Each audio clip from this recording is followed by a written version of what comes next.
नमस्कार दोस्तों। हर हर महादेव, राधे राधे दोस्तों। आज की कहानी बहुत ही ज्ञानवर्धक है। अगर आपके घर में धन नहीं रुकता है तो नहाते समय औरतें यह उपाय जरूर करें। अचानक धन प्राप्ति होती है। इसके अलावा जो औरतें कपड़े खोलकर नहाती हैं, अर्थात उनके लिए भी खुशखबरी है। मित्रों, एक समय शिवजी महाराज पार्वती के साथ हरिद्वार में घूम रहे थे। पार्वती जी ने देखा कि समस्त मनुष्य गंगा में नहा नहाकर हर हर गंगे कहते चले जा रहे हैं। अगर आप ये कहानी सुन रहे हैं तो पूरा सुनिएगा, क्योंकि आधा अधूरा ज्ञान सही नहीं होता। इसके अलावा हेमा लक्ष्मी, जो भी भक्त हमारी इस वीडियो को लाइक कर लें और चैनल को सब्सक्राइब करें, उनके घर में धन की कभी कोई कमी ना रहे, उनका घर हमेशा धन से भरा रहे। दोस्तों, भगवान के नाम पर कंजूसी न करें। सबसे पहले अपनी पूरी सच्ची श्रद्धा से कमेंट में हर हर महादेव, ओम नमः शिवाय, राधे राधे जरूर लिखें। दोस्तों, जब पार्वती जी ने देखा कि समस्त मनुष्य गंगा में खाना खाकर हर हर गंगे कहते चले जा रहे हैं, परंतु सभी दुखी और परेशान हैं, तब पार्वती जी ने बड़े आश्चर्य से शिव जी से पूछा कि हे महादेव, गंगा में इतनी बार स्नान करने पर भी इनके पाप और दुखों का नाश क्यों नहीं हुआ? क्या गंगा में सत्यता नहीं रही? शिव जी ने कहा, प्रिय, गंगा में तो वही सामर्थ्य है, परंतु इन लोगों ने पाप नाशिनी गंगा में स्नान ही नहीं किया है, तब इन्हें लाभ कैसे हो? पार्वती जी ने आश्चर्य से कहा कि स्नान कैसे नहीं किया? सभी तो नहाकर जा रहे हैं, अभी तक इनके शरीर भी नहीं सूखे हैं। शिव जी ने कहा, यह केवल जल में डुबकी लगाकर आ रहे हैं, तुम्हें इसका रहस्य समझाऊंगा। दूसरे दिन बड़े जोर की बरसात होने लगी, गलियां कीचड़ से भर गईं। एक चौड़े रास्ते में एक गहरा गड्ढा था, चारों ओर कीचड़ भर रहा था। शिवजी ने लीला से ही वृद्ध रूप धारण कर लिया और विवश की तरह गदा में जाकर ऐसे पड़ गए जैसे कोई मनुष्य चलता चलता गड्ढे में गिर पड़ा हो और निकलने की चेष्टा करने पर भी ना निकल पा रहा हो। पार्वती जी को उन्होंने यह समझाकर गड्ढे के पास बैठा दिया कि देखो, तुम लोगों को सुना सुनाकर यूं पुकारती रहे कि मेरे वृद्ध पति का स्मार्ट गड्ढे में गिर पड़े हैं, कोई पुण्य आत्मा इन्हें निकालकर इनके प्राण बचाए और मुझे असहाय की सहायता करें। शिवजी ने यह और समझा दिया कि जब कोई गड्ढे में से मुझे निकालने को तैयार हो, तब इतना और कह देना कि भाई, मेरे पति सर्वथा निष्पाप है, इन्हें वहीं छुए जो स्वयं निष्पाप हो। यदि आप निष्पाप हैं तो इनके हाथ लगाइए, नहीं तो हाथ लगाते ही आप भस्म हो जाएंगे। पार्वती जी तथास्तु कहकर गड्ढे के किनारे बैठ गई और आने जाने वालों को सुना सुनाकर शिव जी की सिखाई हुई बात कहने लगी। गंगा में नहाकर लोगों के दल के डाला रहे हैं। सुंदर युवती को यूं बैठी देखकर कियों के मन में पाप आया। कईयों को कुछ धर्म का भय हुआ, कई कानून से डरे। कुछ लोगों ने तो पार्वती जी को यह भी सुना दिया कि मरने दे बुढ़े को, क्यों, उसके लिए रोटी है। और कुछ दयालु चरित्रवान पुरुष थे, उन्होंने करुणावर्ष उस युवती के पति को निकालना चाहा, परंतु पार्वती के वचन सुनकर वे भी रुक गए। उन्होंने सोचा कि हम गंगा में नहाकर आए हैं तो क्या हुआ, पापी तो है ही, कहीं सहायता करते समय हम भस्म न हो जाएं। इस स्त्री के कथन के अनुसार हम स्वयं भस्म न हो जाएं। किसी का साहस नहीं हुआ। सैकड़ों आए, सैकड़ों ने पूछा और चले गए। संध्या हो चली। शिव जी ने कहा, पार्वती, देखा आया कोई सच्चे हृदय से गंगा में नहाने वाला।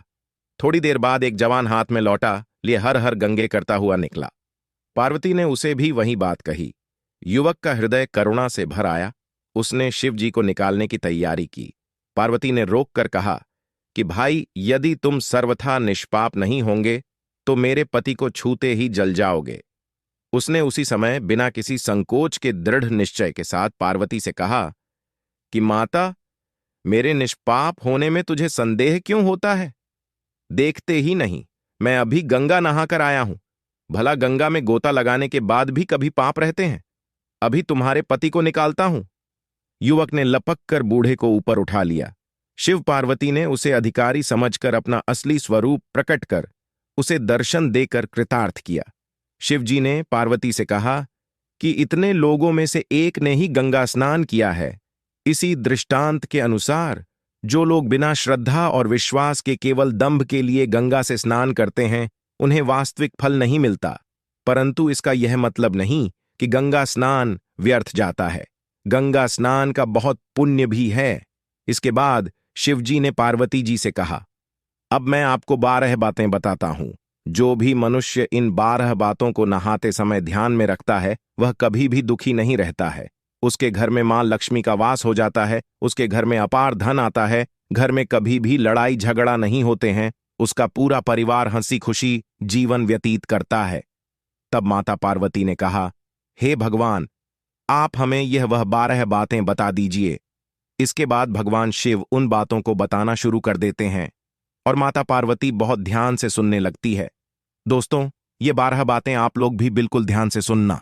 इसके बाद भगवान शिव कहते हैं, प्रिय, यह 12 बातें बताने के बाद में आपको एक बात और बताऊंगा जो औरतों के लिए है। जो औरतें कपड़े खोलकर स्नान करती हैं उनके लिए यह बात बहुत ही महत्वपूर्ण है। तो पार्वती जी, इस बात को आप बहुत ही ध्यान से सुनना। तभी शिव जी अपनी वाणी को शुरू कर और बताने लगते हैं। दोस्तों, शिव जी कहते हैं, स्नान करने से शरीर निरोगी रहता है और मन प्रसन्न रहता है। नहाने से चेहरे की क्रांति और शारीरिक आकर्षण में भी बढ़ोतरी होती है। अगर इस नित्य कर्म के दौरान कुछ बातों का ध्यान रखा जाए तो आध्यात्मिक से भी ज्यादा लाभ पाया जा सकता है। नहाने के क्रम में जिन बातों का ख्याल जरूरी रखा जाना चाहिए, अब उन बातों के बारे में बताने जा रहा है प्रिय। आप इन बातों को बिल्कुल ध्यान से सुनना। नंबर 1, स्नान करने के बाद लोग शुद्ध होकर पूजा पाठ आदि सारे काम करने के योग्य बनते हैं, इसलिए सुबह को ही स्नान कर लेना चाहिए। नंबर 2, शास्त्रों में कहा गया है कि स्नान करने से इन गुणों की प्राप्ति होती है: रूप, तेज, बाल, पवित्रता, आयु, आरोग्य ने लोग था तब और में था। नंबर 3, लक्ष्मी, धन, पुष्टि व आरोग्य और स्वास्थ्य। चाहने वालों को हर मौसम में और हर दिन स्नान करना चाहिए। नंबर 4, शास्त्रों में कहा गया है कि सुबह स्नान करने से पाप का नाश होता है और पुण्य मिलता है।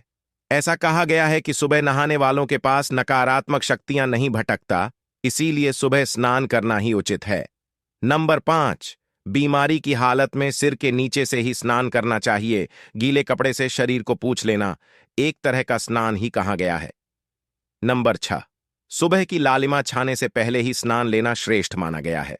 नंबर 7, तेल लगाकर और देह को मल कर में नहाना मना है। इसकी जगह नदी से बाहर निकलकर तट पर ही शरीर साफ करके तब नदी में डुबकी लगाना उचित है। नंबर 8, जिन घाटों पर कपड़े धोए जाते हैं वहां का जल अपवित्र माना गया है, इसलिए वहां से कुछ दूर हटकर ही नहाना चाहिए। नंबर 9, नदी में 11 या 21 डुबकी लगाना अच्छा बताया गया है। नंबर 10, पवित्र नदियों में कपड़े निचोड़ने की मनाही है। नदी में किसी तरह की गंदगी नहीं बढ़ानी चाहिए। नंबर 11, नल की तुलना में झरने का पानी झड़ने से ज्यादा, नदी का पानी, नदी के पानी से किसी तीर्थ का जल, तीर्थ के जल से गंगा जल अधिक श्रेष्ठ माना गया है। नंबर 12, गंगा माता का कथन है कि स्नान करते वक्त कोई चाहे जहां भी मेरा स्मरण करेगा मैं वहां के जल में आ जाऊंगी। इसके बाद शिवजी ने कहा, अब मैं आपको औरतों के बारे में बताता हूं जो औरतें कपड़े खोलकर स्नान करती है। शिवजी ने कहा, हिंदू धर्मशास्त्रों में हर एक चीज के लिए कुछ नियम बनाए गए हैं। इन नियमों में से एक है स्नान को लेकर की गई बातें। ऐसा माना जाता है कि आम व्यक्ति को शास्त्रों के नियमों का पालन जरूर करना चाहिए, जिससे घर की सुख समृद्धि बनी रहती है और खुशहाली आती है, साथ में अपार धन बरसता है, माता लक्ष्मी प्रसन्न होती है। दरअसल हमारे शास्त्रों में ऐसी कई बातें लिखी गई हैं जिनका हम पालन सदियों से करते चले आ रहे हैं, लेकिन उसके कारणों के बारे में अभी भी पूरी जानकारी नहीं है। ऐसे ही नियमों में से एक है निर्वस्त्र स्नान करना। आपने अक्सर घर के बड़ों को ऐसा के कहते सुना होगा कि कभी भी स्नान बिना कपड़ों के यानी निर्वस्त्र नहीं करना चाहिए। अगर हम पौराणिक कथाओं की बात करें तो निर्वस्त्र स्नान की मनाही का एक सबसे बड़ा कारण कृष्ण जी के समय से जुड़ा है।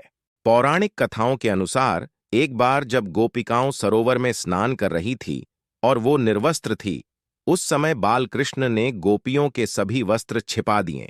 उस समय जब कृष्ण जी ने उनके वस्त्र छिपा लिए और गोपियों ने अपने वस्त्र वापस लेने की प्रार्थना की, तब कृष्ण जी ने उन्हें समझाया कि कहीं भी बिना वह वस्त्र धारण किए स्नान नहीं करना चाहिए।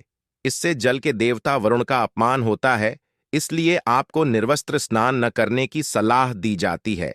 अगर आप नहाते समय यह सोचते हैं कि बंद कमरे में कोई आपको नहीं देख रहा है, तो ऐसा गलत है, क्योंकि ईश्वर आपको हर स्थान पर देखते हैं। यदि आप निर्वस्त्र होकर स्नान कर रहे हैं, तो यह मुख्य रूप से जल के देवता वरुण का अपमान करने जैसा होता है। निर्वस्त्र स्नान से आपको पाप लग सकता है और आर्थिक और शारीरिक नुकसान पहुंच सकते हैं। यदि आप निर्वस्त्र स्नान करते हैं, तो आपके शरीर में नकारात्मक ऊर्जा प्रवेश करती है और आपकी मानसिकता भी नकारात्मक हो सकती है। इसलिए हमेशा आपको यही सलाह दी जाती है कि भले ही आप नहाते समय कोई एक कपड़ा धारण करें, लेकिन बिना कपड़ों के स्नान न करें। तभी आपके लिए बेहतर होगा निर्वस्त्र स्नान से शरीर की सकारात्मक ऊर्जा शरीर से बाहर निकल सकती है और इसका प्रभाव आपके शरीर के साथ मन मस्तिष्क में भी होता है। गए कारण के अनुसार जब आप स्नान करते हैं, तब आपके पिता यानी मृत पूर्वज आपके आसपास मौजूद होते हैं। यदि आप निर्वस्त्र स्नान करते हैं, तो आपको पितृदोष दोष लग सकता है। ऐसे स्नान करने से आपके पितरों को तृप्ति नहीं मिलती है और यह घर में पितृदोष का कारण बन सकता है, और यह वस्त्रों से गिरने वाले जल को ग्रहण करते हैं, जिनसे उनकी तृप्ति होती है। निर्वस्त्र स्नान करने से पितर अतिरिक्त नाराज होते हैं, जिनसे व्यक्ति का तेज बल धन और सुख नष्ट होता है। इसलिए कभी भी निर्वस्त्र होकर स्नान नहीं करना चाहिए। पुराणों के अनुसार नहाने वाला पानी पूर्वजों के हिस्से जाता है और निर्वस्त्र होकर नहाने से इसे पितरों के समक्ष बिना कपड़ों के नहाना माना जाता है। शास्त्रों में ऐसी मान्यता है कि यदि कोई निर्वस्त्र स्नान करता है, तो माता लक्ष्मी उसे रूठ सकती है। इससे आपकी कुंडली में धन हानि के योग बन सकते हैं और आपकी आर्थिक स्थिति खराब हो सकती है। इन्हीं कारणों से आपको निर्वस्त्र स्नान न करने की सलाह दी जाती है और शास्त्रों में भी इस बात की मनाही है। दोस्तों, हमारा यह चैनल प्राचीन आस्थाओं पर आधारित है। अगर आप भी इन आस्थाओं में विश्वास रखते हैं, तो चैनल को सब्सक्राइब जरूर करें।